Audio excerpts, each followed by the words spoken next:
इकडे दाखव. ही चहा आहे काकांनी गोटून गोटून तयार केलेली आहे. दुधाचे दाखवा, दुधाचे पतीले दाखवा किती भरलेले.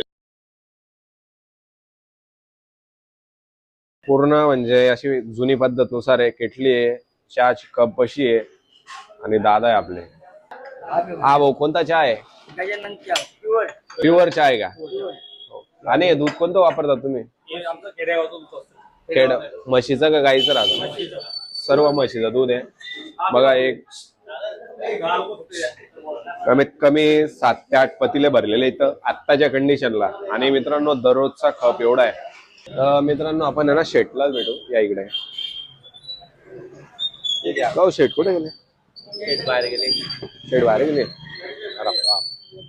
येत आहे का? 2 मिनिटं बाहेर गेले आपण. तोपर्यंत चहा. मित्रांनो चहा घेतला आपण गजानन टीचा धुळ्यातला